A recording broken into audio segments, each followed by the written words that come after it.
귀한 찬양 감사드립니다. 오늘 보실 하나님의 말씀은 고린도후서 3장 1절에서 18절까지 말씀입니다. 고린도후서 3장 1절에서 18절까지 말씀입니다. 우리가 다시 자천하기를 시작하겠느냐?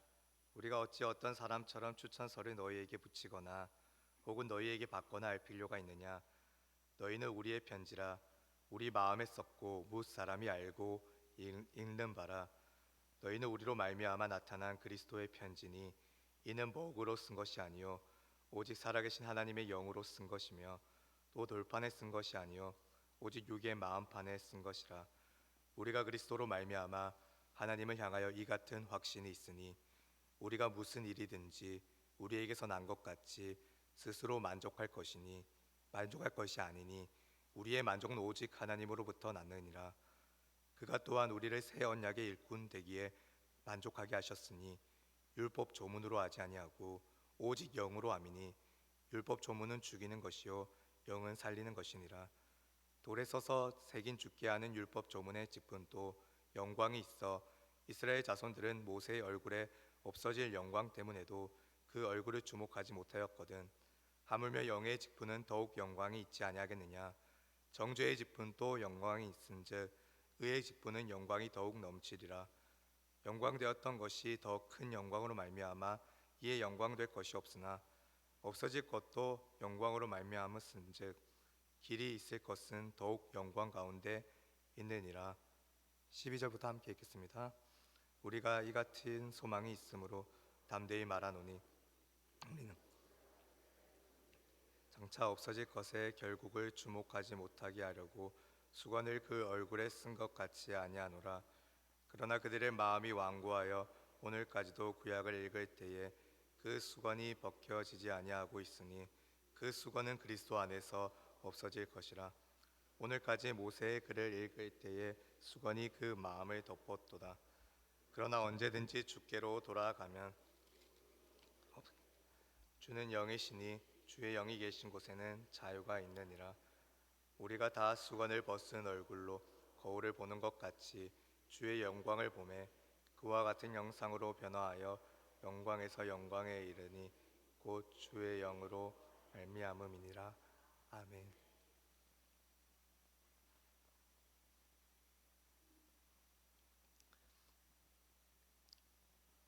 주일에 목이 갑자기 갔더니 아직 돌아오지 않았습니다. 청년 한 명이 저에게 말하더라고요. 목사님, 목소리가 남자다워지셨어요.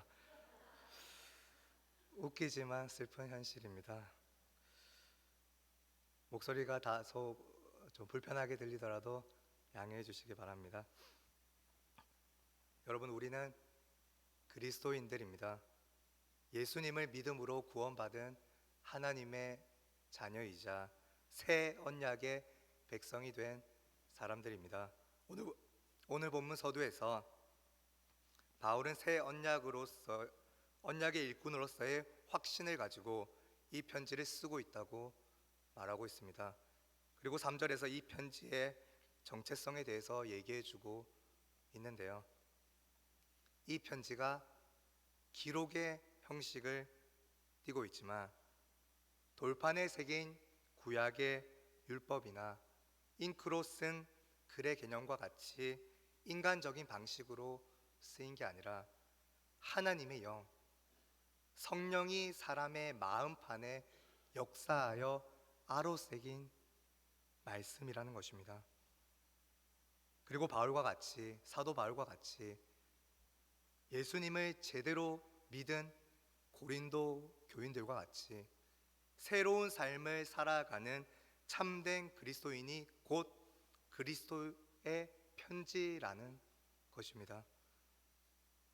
글의 형태가 아니라 단순한 지식으로 끝나는 게 아니라 그리스도인의 삶 전체가 그리스도의 복음이요 새 언약으로 말미암은 새 생명을 누리는 모습입니다. 6절에서 율법 조문이 나오는데 여기서 조문은 영어로 더 레터, 즉 기록된 문자라고 할 수 있습니다. 바울은 말합니다. 율법 조문은 죽이는 것이고 영은 살리는 것이라고 말씀하고 있습니다. 이후 구절들에서 이를 좀 더 구체화하기 위해서 바울은 직접적으로 율법을 대표로 하고 있는 옛 언약과 성령을 대표로 하고 있는 새 언약을 비교하고 있는데요. 비교를 통해 우리가 다시금 깨달을 수 있는 것은 우리가 누리고 있는 새 언약이 얼마나 영광스러운가입니다. 표를 한번 보십시오. 모세의 언약은, 그러니까 율법은 죽음과 정죄를 주었습니다. 이스라엘 백성의 죄 때문에 영광에 이르는 것, 하나님의 영광에 이르는 것은 실패할 수밖에 없었고, 출애굽기에서 알 수 있듯 그 시내산에서 받은 두 돌파는 깨어질 수 있는 것이었습니다. 반면 그리스도 안에서의 새 언약은 계속해서 갱신되어야 하는 것이 아니라 죄인을 보혈의 피로 의롭게 만드는 영원한 언약입니다. 죄인은 예수님을 믿음으로 의롭다함을 얻는데 이것이 곧 진정한 구원과 영생의 성취입니다. 우리는 하나님의 영, 성령에 의해 믿음으로 거듭난 새 언약의 백성들입니다.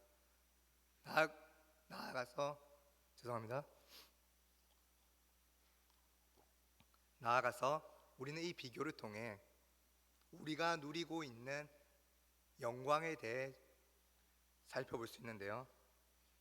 구약시대 때 모세가 누렸던 영광은 사라질 영광이었습니다. 본문은 모세가 영광을 누리지 않았다고 말하고 있지 않습니다. 모세도 영광을 누렸죠. 모세가 시내산에서 하나님의 거룩한 말씀들을 받고 내려올 때 얼굴에 광채가 났다고 표현하고 있습니다. 구약시대 때 하나님의 사역자로서 큰 영광을 가졌기에 이스라엘 백성들은 그의 얼굴을 제대로 쳐다보지도 못했다고 말하고 있습니다. 하지만 모세는 그 영광이, 하나님으로부터 받은 그 영광이 빛바랄 영광임을, 지속적인 영광이 아님을 깨달았습니다.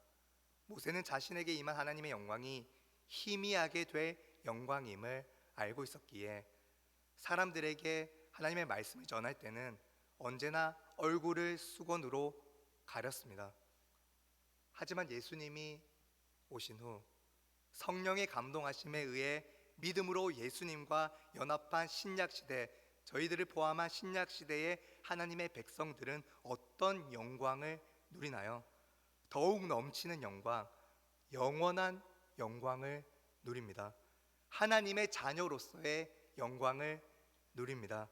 이 영광은 사라지지 않기에 다른 도구로 가릴 필요가 없습니다. 그래서 참된 그리스도인은 그리스도의 복음의 영광을 드러내는 삶, 세상의 빛으로서 그리스도의 영광을 드러내는 삶을 살아갑니다. 그 영광의 광채는 우리가 거룩한 생활을 할 때 점점 더 밝아질 줄 믿습니다. 17절 말씀을 함께 읽고 말씀을 정리하겠습니다. 3장 17절 말씀입니다. 시작.